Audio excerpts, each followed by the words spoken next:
support me along the way. Before I get into announcements, I'd like to actually give that shout out to that team. I've come from 30 years of nonprofit management background, and I honestly, and we hear this all the time, that this team at our association is phenomenal. And you know Jenny, you know Barbara, you know Emily, you know Anne, you know Carolyn, our new staff person, Sarah. If you all would stand up, I'd love to give you all the credit.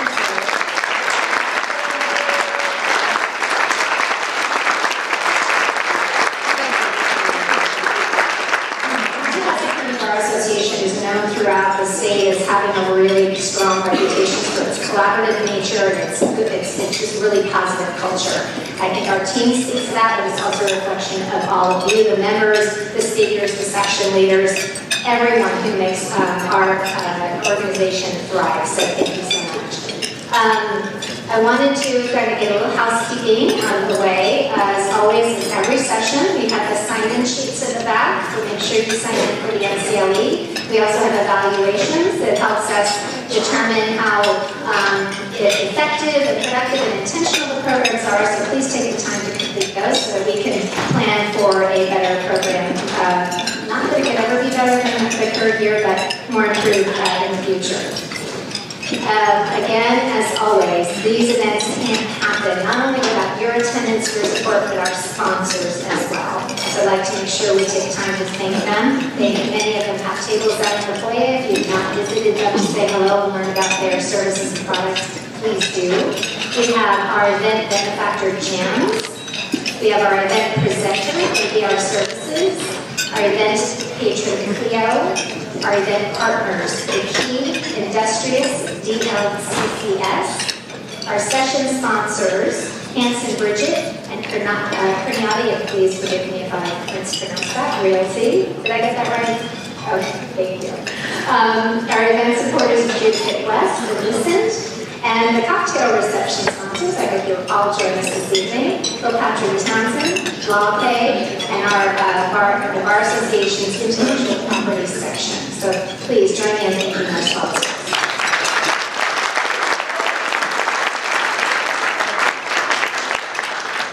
Before we get into the main portion of the program, I did want to remind and or advise those folks who purchased the full-day program have as a gift for that book from our keynote speaker today, Judge Cordell, the book co-owner, back at the table. If you would like, we do have extra copies, so if you did not purchase the full day and would like to get a book, they are available for a contribution of $20, and Judge Cordell will be staying for a little bit after her presentation to sign the books for us today, so we appreciate that.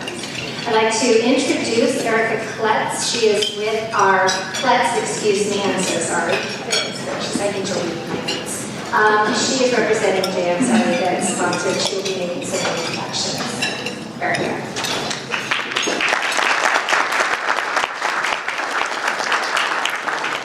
Hi. Thank you to the Contra Costa County Bar for hosting such a lovely event today. JAMS is happy to be the benefactor sponsor, and we appreciate our partnership with the entire Bar Association.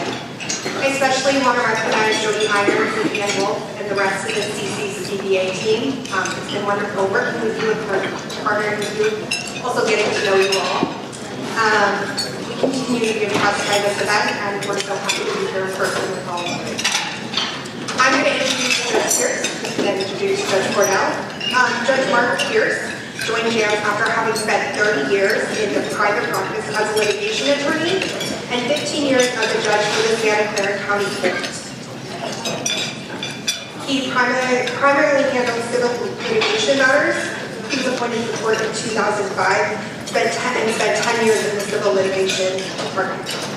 Judge Pierce is new to the Contra Costa area. He moved from Santa Clara County recently, so he's very excited to be a part of this Bar Association now, and I'm welcoming him to the stage to introduce Judge Cordell.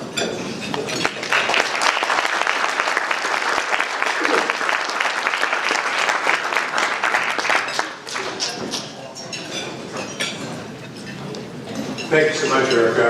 I appreciate the opportunity to introduce Judge Cordell.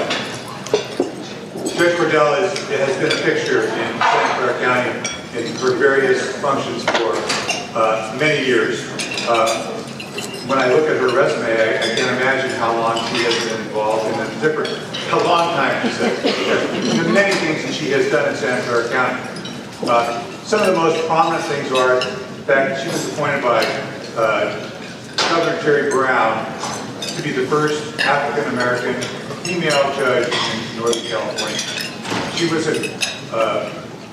a leader for the Bar Association in the many functions that she provided. She became a Superior Court judge in 1988 and subsequently went on to do a number of other things, including being the independent auditor for the City of San Jose Police Department, a very challenging position. She has never backed down from any challenges, and I can tell you that she is a very strong and very important woman. She also, and I got to know Judge Cordell a little bit with the recall of Judge Aaron Furstein down in Santa Clara County, and it was something that was important to me. And Judge Cordell stood up for Judge Furstein, who was unable to really stand up for himself because of judicial constraints.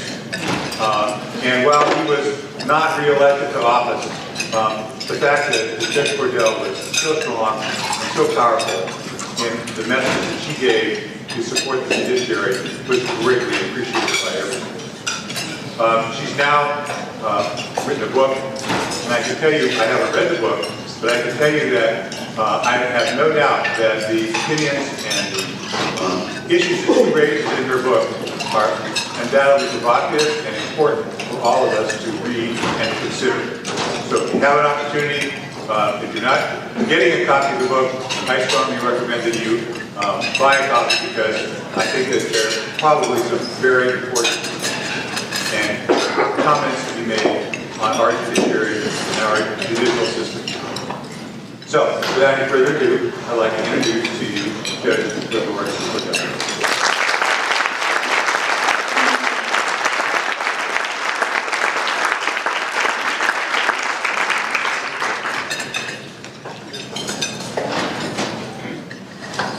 Thank you, Judge Pierce, thank you, Jody, and thank all of you for being here today. I greatly appreciate it.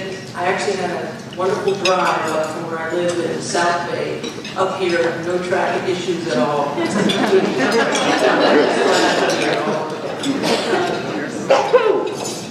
Great, thank you so much.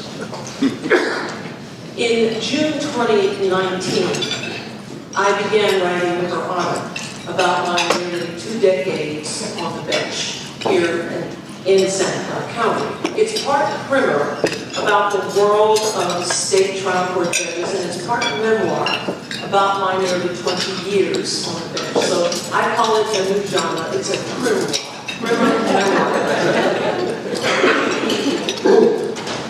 The one and only silver lining for me about this pandemic was that it forced me to stay home and to write. It was better to do. But there would have been no book but for my parents who saved the letters that I wrote to them about my cases. So every Friday, during the last 8 years that I was on the bench, in the afternoon, I wrote letters to my parents. And I wrote about everything that happened that week. The cases I presided over, the names of the litigants and the lawyers, the decisions I made, and as importantly, how I felt when I made these decisions. And these weren't emails, folks, these were letters. And it saddens me that today, because of social media primarily, we've gotten away from letter writing. And everyone likes to get letters, except for the IRS. So these letters, after I retired from the bench, I went back east to visit my parents.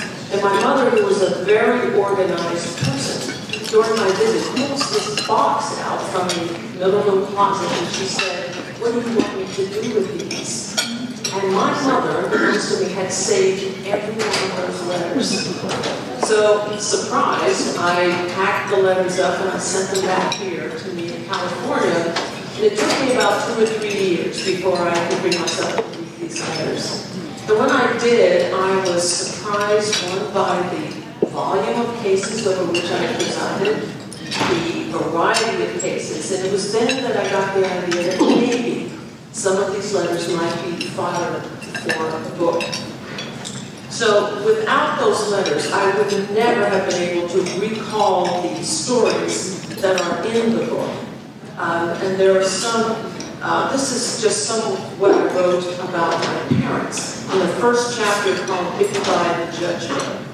Louis and Clara Hazard had worked hard to provide for us and to ensure that my 2 sisters and I went to college. Their mothers had been the help, domestic workers who toiled for next to nothing, serving wealthy white families who resided in Philadelphia's prestigious mainline suburbs. When my mother, a high school graduate, and my father, a graduate of North Carolina Agricultural and Technical College, married in 1943, they had neither an inheritance nor a nest egg to get them started. What they did inherit, though, was a terrific work ethic and a powerful drive to succeed. My parents would come to own a home and operate Spring Cleaners, a dry cleaning business that supported our family for 40 years. I started writing in June 2019 and completed the book in July 2020, and it was published a few months later in October. I was appointed to the bench in 1982 by then Governor Jerry Brown, making me the first African-American female judge in all of Northern California.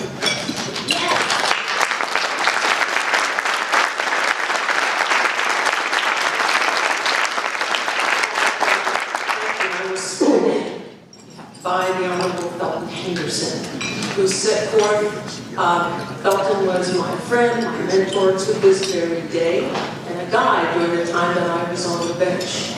And after I was sworn in, I set out to mete out justice, as I noted in the first chapter of Bitten by the Judgment.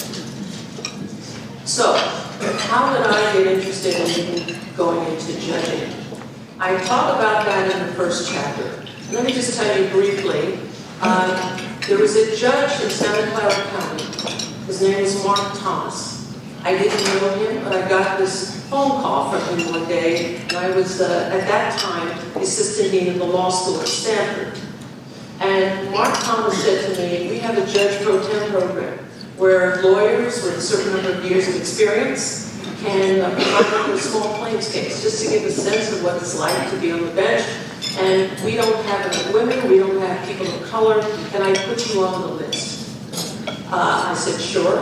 And then I kind of forgot about it. A few months later, I get a phone call from the court saying, names come up, it's a random rotation, can you come and preside? So I went to court and presided over a case. And let me just tell you as a little teaser, because I talk about it in the book. It was a case, first of all, that got me on the road saying, I want to be a judge. The case involved 2 women, both of them were black. So you can imagine the shock. I walk in, and it's just 2 black women and me. In Sunnyvale, California. And the issue was about hair. About black hair. So I'm going to read that as a teaser. You can read what happened. But I also want to show you something. All right. Now, this is me for 20 years. All right? And I talk about hair in the book because hair is important, particularly if you're a black woman. So if you look at the very bottom of the middle, that's when I started in 1982, with the long, straight, long locks there. And then if you go to the right, my hair gets a little shorter. That's when I got elected to the Superior Court in 1988. And then if you kind of look around, as you go circle up, I started to really be me. So you can see I had little dreadlocks going on, then I had a short cut, I had a box, right, fade. And I show you all this because, one, yes, this is where I could be who I really was. And I wore my hair like this because I could. But I also wore my hair like this to bust stereotypes, to say to people in the courtroom, to the lawyers, the litigants, spectators, judges can look like this and do the work. And I can't tell you the looks I get out, coming out in the courtroom, all rise, and the judge with a box comes out. Like, get over it. All of my daughters now look and they're kind of like, what were you thinking? So I will tell you one quick secret. But let me just show you. So the first hair, just take it. So this was me in law school. So I didn't work the fro. That was my third year at law school at Stanford. So a little secret about the book. The book has a book cover, and what is standard is in the inside flap. There is a credit for the design of the designer of the book cover, and there's a credit for the photographer who took the picture of me that's on the cover of the book. So when my editor at Macmillan said, what do you think? I said, it's great, but it's not acceptable. And she said, what's the deal? I said, I want another credit. What? I want a credit, I told her, for the woman who does my hair for Reveal, who's been doing my hair for 40 years. And she said, no. There's never credits for hair on books. It's fine, but never on books. And then, of course, I said to her, well, who made that rule? So that's just one. So I pushed back, and she said, okay. So this book is the only book in the world that has a credit for hair.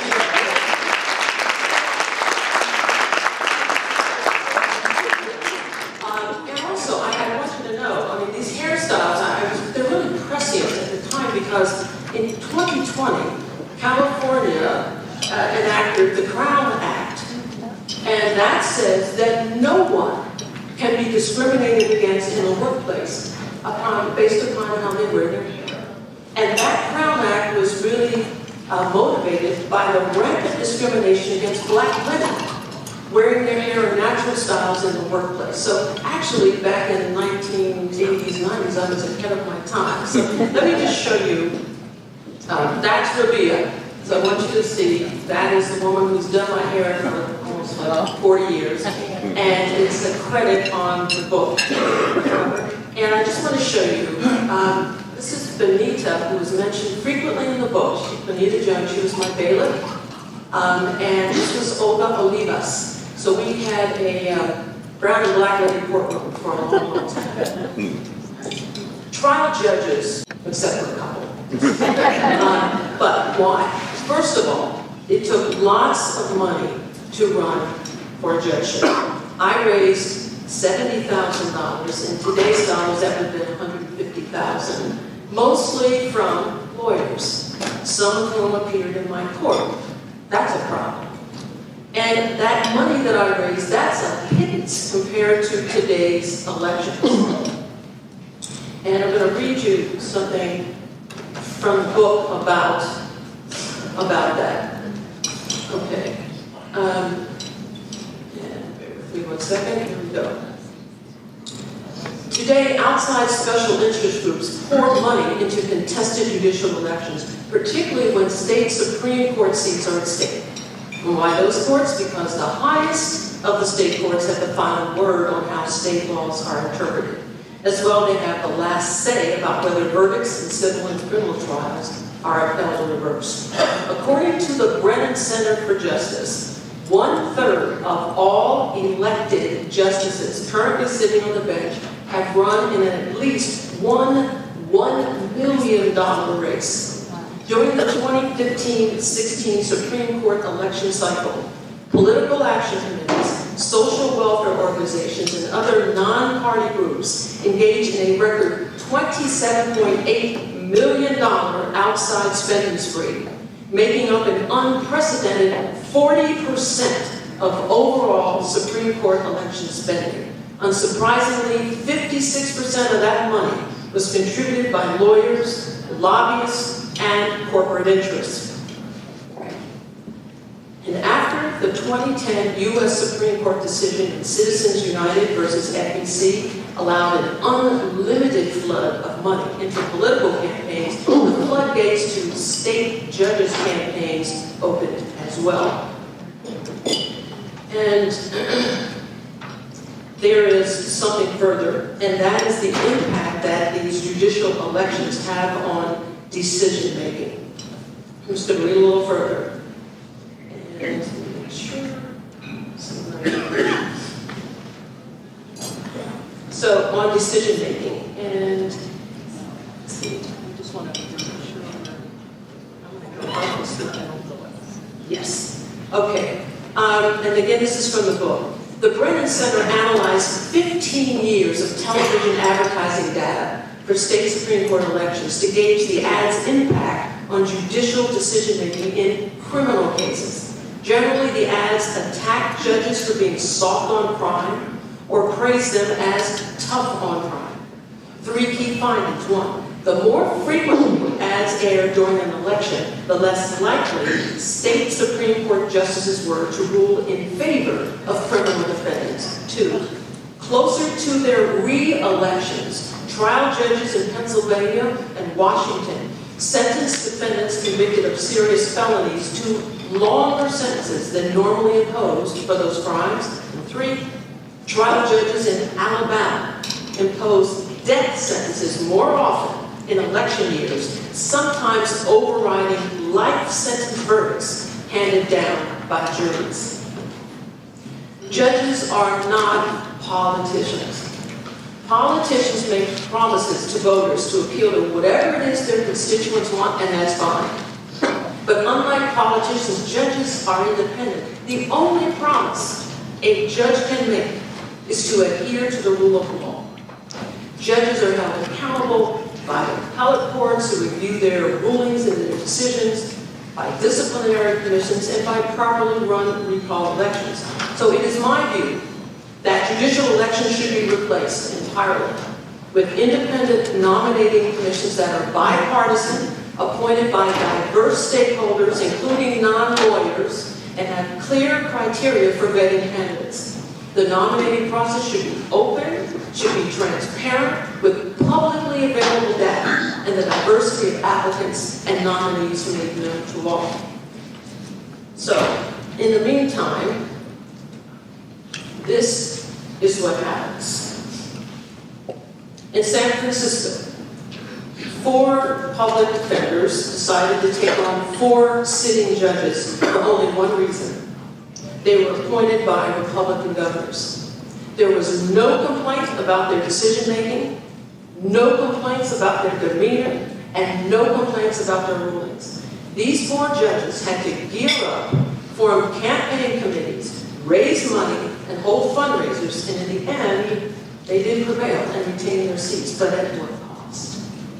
So until we rid ourselves of judicial elections, which I think is probably not in my lifetime, we need to do a better job of educating voters. I can't tell you how many times I've gotten late-night phone calls from neighbors asking me who they should vote for in judicial races. We need meaningful voter guides that include detailed profiles of judicial candidates, including the results of evaluations by lawyers that are occasionally conducted by the courts.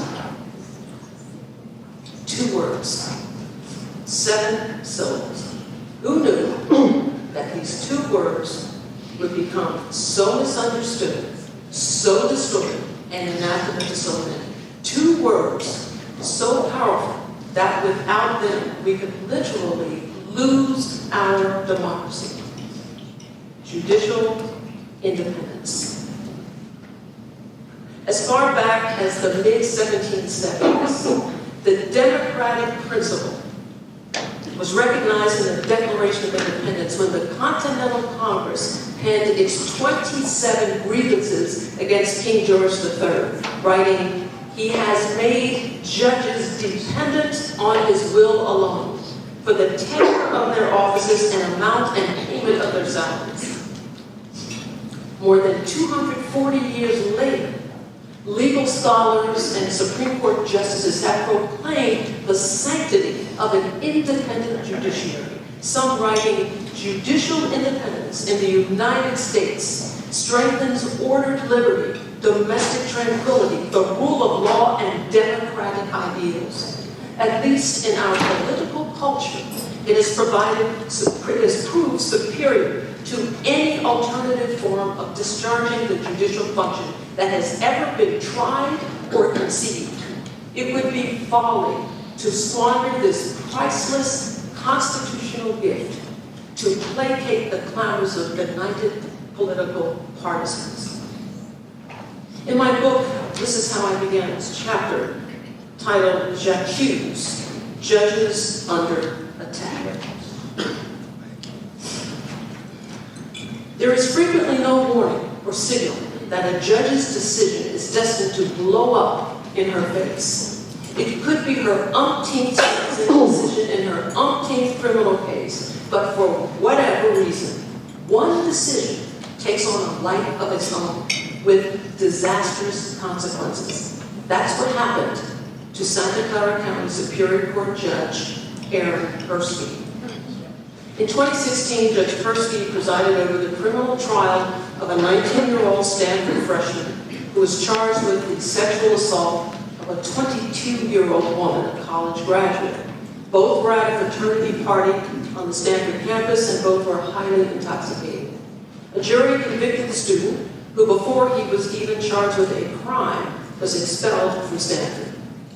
After Judge Persky sentenced the student to 6 months in jail, the recommended sentence by the probation department, all hell broke loose, starting with complaints about the judge's ruling from people all across the country to the Commission on Judicial Performance. Thousands of complaints, all focused on that one sentence and lies about the sentencing record.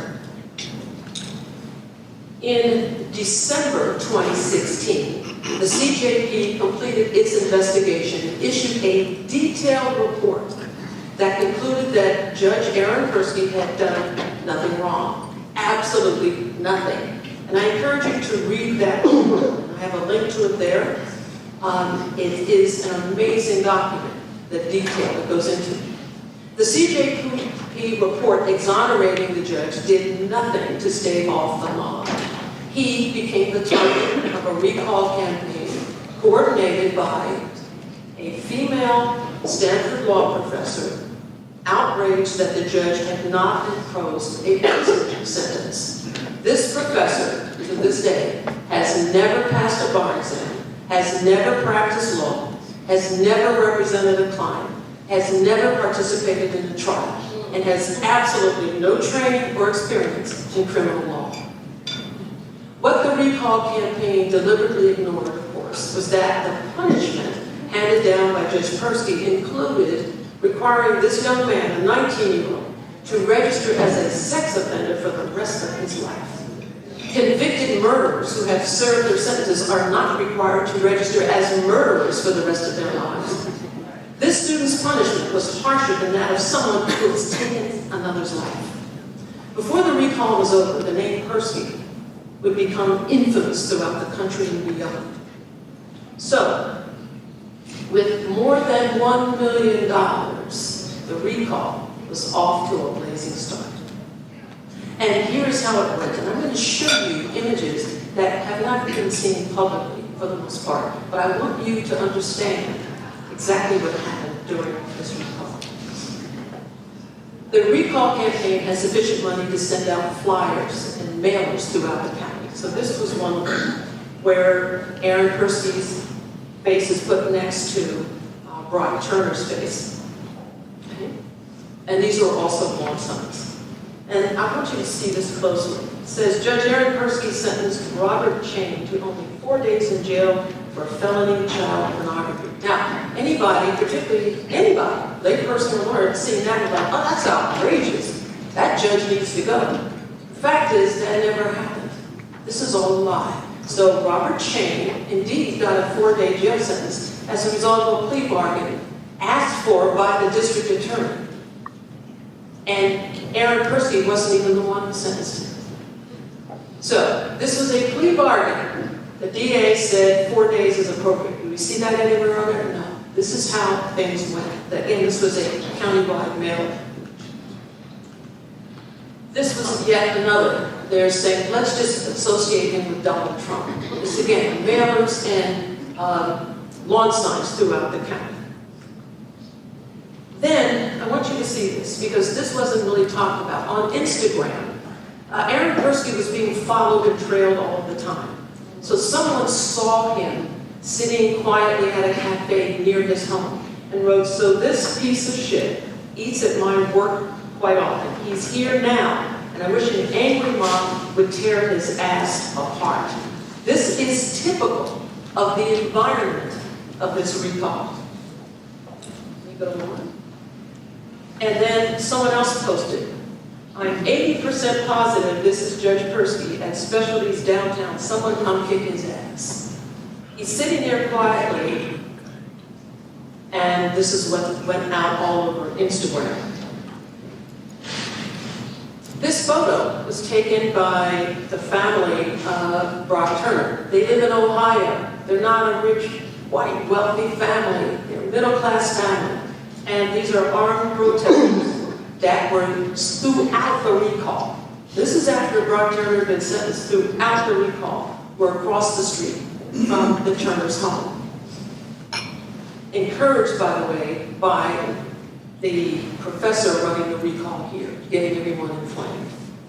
So Aaron Persky did the best he could to mount opposition to the recall. And he was able to get some money to get a billboard on. This was in San Jose. He called his campaign Voices Against Recall. I felt that this was a little weak, that there should be a more like a no recall campaign. So I organized a couple of lawyers, there were 4 women, and we tried to do the best we could to raise some money to add to the opposition. So we started a no recall campaign, and this was the one mailer we had. And it basically focused on get the facts. What they're saying about this judge is just not true.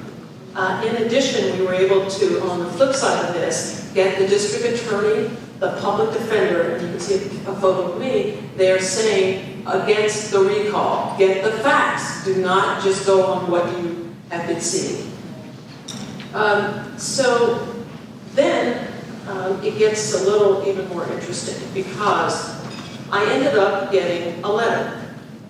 And this was a warning letter sent to me by the woman who had orchestrated the recall campaign, this Stanford professor. And basically, I'm just going to show you. This is the warning letter. So it's really kind of scary. You get this, I get this certified mail letter at my home, and has this law firm's name on it. And it was basically a warning letter. Our firm represents Michelle Dauber. This is the Stanford professor. For purposes of her slander and libel claims, this is against me, for speaking out on the recall, we instruct you to preserve any written communications between yourself and any person regarding Ms. Dauber. So this was a slap. This is what she was proposing to do, to silence me from speaking out on the recall. So I was stunned by this, and I checked the law firm. It's a Boulder, Colorado law firm that specializes in Title IX. They don't know the first thing about First Amendment. But still, I get this warning letter, and it did not sit well with me, as you can imagine. So I reached out to a local Bay Area law firm, the Keynote law firm, and said, can you all help me? And did they help me? Oh, they helped me. So pro bono, they wrote a response back to this lawyer in Boulder, and one of their lawyers is a First Amendment specialist. Now, you can't read what's on there from there, but I have to read you this, because the slap suit that she was proposing, they slapped right back. So I'm going to read this. Your threats of legal action against Judge Cordell are legally and factually baseless. You left unclear what public statements inspired your letter, but Judge Cordell has certainly never made any statements along the lines of what you suggest. I understand that your practice is based in Colorado. So you may not be familiar with California Code of Civil Procedure, Section 425.16 et sec, which we commonly refer to as the anti-SLAPP statute. It broadly prohibits lawsuits brought primarily to chill the valid exercise of the constitutional rights of freedom of speech, and was specifically crafted by our legislature to discourage threats of the type made in your letter. As I'm sure your client agrees, the issues surrounding her efforts to recall Judge Persky deserve fair and open debate, not shallow attempts to intimidate the opposition into silence. Slap back.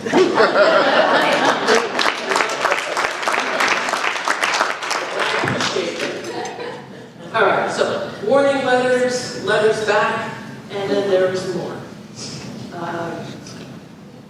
So Aaron made an effort to try to raise, well, he made one public appearance because he was concerned about his safety. He had to take the numbers down off of the front of his house to keep people from coming by and leaving awful things like dog poop and all that. So he was able to make one public appearance, and we held a rally from City Hall in San Jose, and this is where Aaron was. And I just want to read you what he said. This is just the last part. We promise as judges to rule on the facts and on the law, not on public opinion. When public opinion affects a juror's decision or a judge's decision, it corrupts the rule of law. This recall, if successful, will make it harder for judges to keep that promise. The judicial recall, if successful, will be a silent force, a silent corrupting force, a force that will enter the minds of judges as they contemplate difficult decisions. So true. Okay, so as you can see, more money. So now the recall people were able to raise up to $3 million. Money was coming from all around the country, most of it from outside of the county of Santa Clara.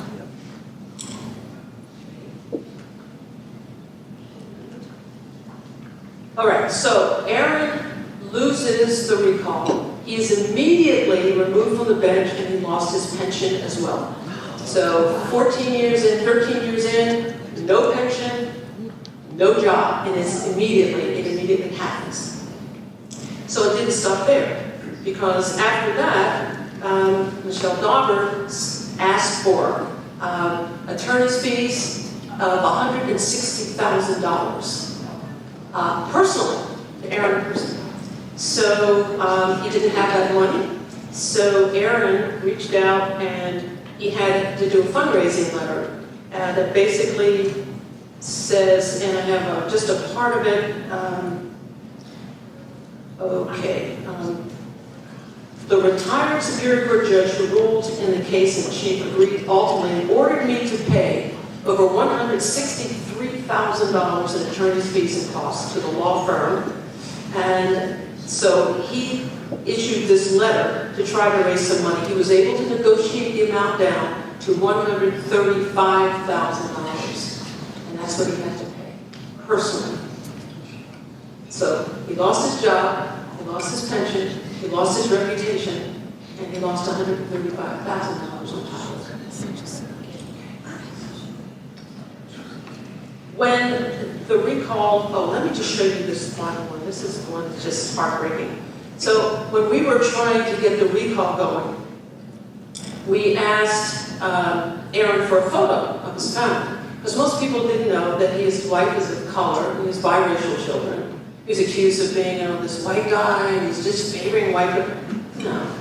And so we couldn't get a photo because they were terrified of coming after. So you won't find a photo of his wife anywhere. And this is the best we could get. Look at that. The backs of this family. And of course we couldn't use it in the recall. But I just want you to know how hard and how scary and how tense this whole process was. So when the recall ended with 60% of those who voted. So, okay. Less than 25% of registered voters even voted. Okay. less than 25% of registered voters in the county even voted. And of the 25%, 60% said he should be recalled. Okay, so, where are we? So I'm going to take you to, yeah. Okay. So the aftermath of this recall was bold and it was swift. Within 2 months of his removal, 3 judges, all women, here in Contra Costa County, were targeted for recall. Why? Because someone, one person, didn't like their lawful rulings in family law cases. They had to set up campaign committees, raise money, organize campaigns, and fortunately the recalls failed. And this is the recall's adverse effect on sentencing. So this is a report that was published in June 2020. And this report looked at not the effect of the recall, Aaron's recall, the effect of just the announcement of the recall. Okay? So once it was decided there were enough signatures and there was going to be a recall, this report looked just at that. And I just have to highlight just some of the findings. Using data on over 20,000 sentences handed down by over 158 Superior Court judges in 6 California counties, from 2015 to 2018, we examined whether critical events in the recall campaign of Aaron Persky were accompanied by corresponding changes in other judges' sentences. Our main results point to an instantaneous increase in average sentence length of over 30% in the immediate aftermath of the recall petition announcement. The announcement of a well-organized, well-funded recall campaign against a Superior Court judge signaled a new political reality for judges that was priced in by judges by the time the election took place.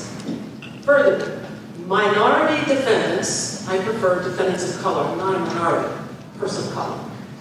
Defendants of color in California tend to be charged with crimes bearing longer maximum confinement terms, and as a consequence may have indirectly borne the brunt of any recall-induced increase in judicial punitiveness. Our most conservative estimates suggest that the petition announcement led to approximately 150 years of additional prison time in the 6 counties for which we have data. And finally, I found this interesting. Judges assign tougher sentences to randomly assigned cases immediately after local university football teams experience unexpected defeats. An increase asymmetrically borne by African American defendants. The sequential order of a case hearings also increases judicial punitiveness, with judges discontinuously issuing lenient sentences after food breaks. Interesting stuff. Judging. All right, so what is the fix? What is the fix? I have a chapter in the book called The Fix, and it's the next to last chapter, where I suggest 10 things that all of us can do, lawyer, non-lawyer, to make our legal system better. So the California Constitution's provision for recalls lumps judges in with all elected officials.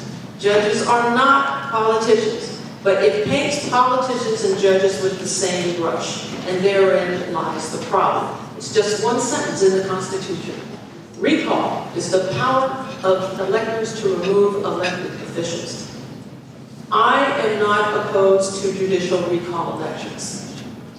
Indeed, when judges engage in malfeasance, when they fail to perform the duties of their office, or where they've been convicted of serious crimes, they should be the subject of recalls. They shouldn't be allowed to continue to finish their terms. So that's the way that it is done in Georgia and Montana. Judicial recalls in those two states can never be based on a judge's lawful decision, be it discretionary or mandated by law, no matter how controversial. So, in my view, the fix is to amend the California Constitution so that it provides a separate standard for the recall of judges. In this way, California takes the politics out of judicial recalls, and by doing so, protects judicial independence. Now, it's likely that some of you may be thinking, sure, easy for her to say, yes, just go amend the Constitution. Well, consider this. Since 1912, the state constitution has been amended 433 times. This is doable in our lifetimes. The only question is who is willing to take up the cost, and why not you? Charles Hamilton Houston was a brilliant lawyer. When he started his law practice in 1924, it was he who pioneered the idea of using the Constitution to promote racial justice. The grandson of slaves, Houston was born in Washington, D.C. in 1895. He went to Amherst College, and after serving in the Army, attended Harvard Law School, becoming the first black member of the Harvard Law Review. He was a teacher at Howard Law School, became its dean, and one of his students was Thurgood Marshall. Houston devised the long-range strategy that ultimately led the U.S. Supreme Court in Brown versus Board of Education to declare that segregated public education was unconstitutional. He died in 1950, 4 years before the Supreme Court decided Brown and made his vision a reality. Houston was fond of saying to his Howard Law students, a lawyer's either a social engineer or a parasite on society. And by being social engineers, I think that Houston meant that lawyers and judges should always be about the business of making a difference, of using our legal acumen to make this world a better place and a more just place. And that could mean being a public interest lawyer or being a corporate attorney who takes the time to do pro bono work for worthy causes, or being a lawyer in your own practice who volunteers in the community. Or it could mean a retired judge who uses her time to make the criminal legal system more just. Now, this is from the last chapter of my book, titled In My End is My Beginning. And I'm about to wrap up. It was 2:17 p.m. on September 8, 2009. I had been retired from the bench for 8 years. As Judge Peter Espinoza entered his Los Angeles courtroom, I rose and stood next to Kelly Turner, a black woman in her early 40s. The judge took his seat and said, "This is a hearing on a writ of habeas corpus. I'm in receipt of all the pleadings. Obviously, they've been reviewed in preparation for today's hearing." 3 years earlier, I had written an op-ed against California's draconian three-strikes law for a local newspaper that came to the attention of Montel Williams, host of a popular national television talk show based in New York City. I accepted his invitation to appear on the show, and in September 2006, I went there and talked about my view of the law.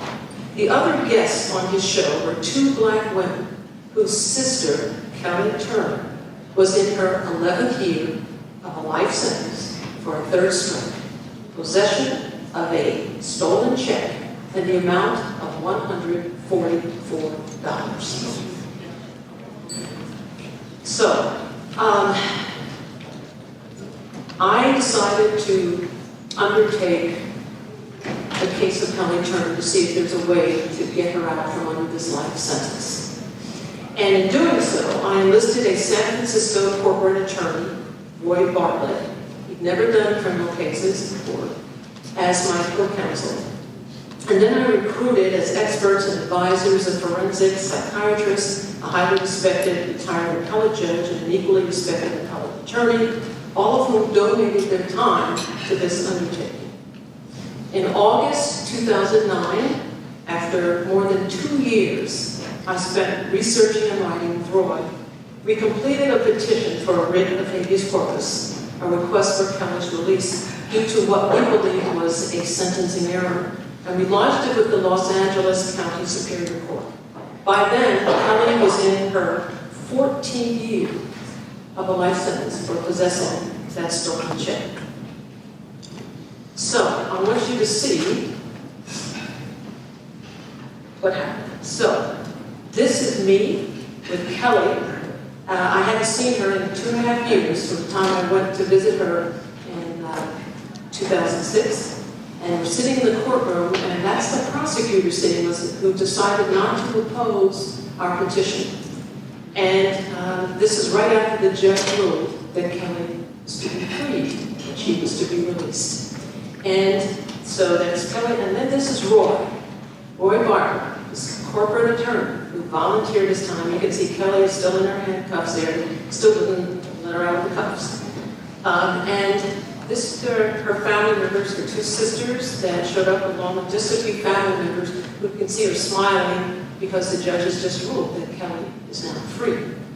And now I want you to see what freedom looks like a year after Kelly's release. And this is Kelly in the middle with her sisters. That's what freedom looks like. 14 years.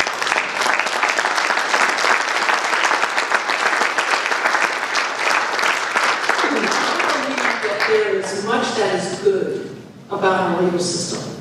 The very principles that are the foundation of the system in our nation are the very best in the world. The problem is in the implementation of these principles. And I just read you a short passage from the book.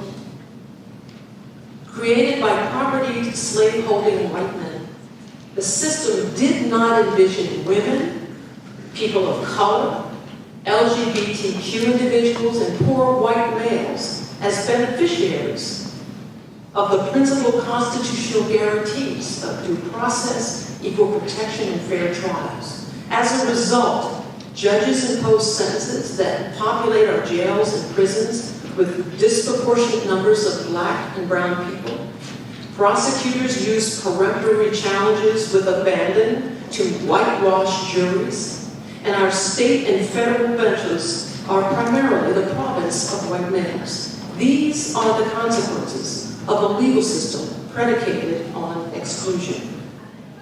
So I leave you now with the final passage from my book. This is how I ended it. Judging has been the most fulfilling of my various careers. For nearly 20 years, I wielded power over the lives of thousands of people. And for nearly 20 years, I did what I believed to be right. While it is up to the next generation of voters, politicians, activists, lawyers, law professors, and judges to continue to clear the path to a more perfect union, I refuse to give up on our legal system, and I will never give up on our judiciary. And hopefully, neither will you. Thank you.